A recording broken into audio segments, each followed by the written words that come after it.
नमस्कार. जय महाराष्ट्र. दरम्यान अर्थमंत्री निर्मला सीतारामन यांचे पती परागला प्रभाकर यांनी 2024च्या लोकसभा निवडणूक भाजपने विजय मिळवला तर देशात पुन्हा निवडणुका होणार नाहीत. देशाचे संविधान बदलेल. मोदी स्वतः लाल किल्ल्यावरून द्वेषपूर्ण भाषण देतील आणि संपूर्ण देशात लडाख, मणिपूरसारखी परिस्थिती निर्माण होईल, असा दावा यावेळी त्यांनी केला आहे.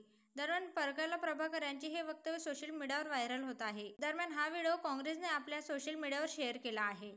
त्यांनी एका यूट्यूब चॅनलला मुलाखत दिली होती, ज्यामध्ये त्यांना विचारण्यात आले होते की पीएम मोदी तिसऱ्यांदा देशाचे पंतप्रधान झाल्यास देशात काय बदल होईल. याला उत्तर देताना अर्थमंत्री सीतारामन यांचे पती म्हणाले, असे झाले तर तुम्ही पुन्हा निवडणुकीची अपेक्षा करू शकत नाही. जर हे सरकार 2024च्या निवडणुकीनंतर परत आले तर निवडणुका होणार नाहीत.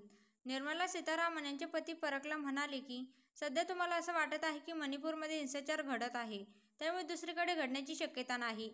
तुम्हाला असा विचार करण्याची गरज नाही, कारण आज मणिपूरमध्ये जे काही घडत आहे ते उद्या तुमच्या किंवा आमच्या सोबत होईल. लडाख, मणिपूर सारखी परिस्थिती किंवा शेतकऱ्यांना ज्या प्रकारे वागणूक दिली जाते तशी परिस्थिती संपूर्ण देशात घडेल.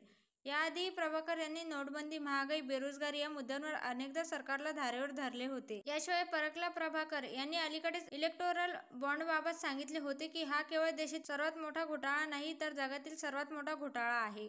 याशिवाय परागला प्रभाकर यांनी 2019 मध्ये द हिंदू वृत्तपत्रात प्रसिद्ध झालेल्या लेखात आर्थिक आघाडीवरील सरकारला सल्ला दिला होता.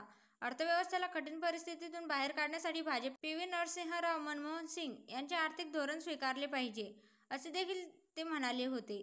दरम्यान अर्थमंत्र्यांचे पती परागला प्रभाकर हे प्रसिद्ध अर्थतज्ज्ञ आहेत. त्यांनी 2024 ते 2018 पर्यंत आंध्र प्रदेश सरकारमध्ये कॅबिनेट पदावर काम केलं आहे. त्यांनी JNUमधून MA आणि MPhil केले आहे. प्रभाकर यांनी 1991 मध्ये London school of economics and political सायन्समधून PhD केली आहे.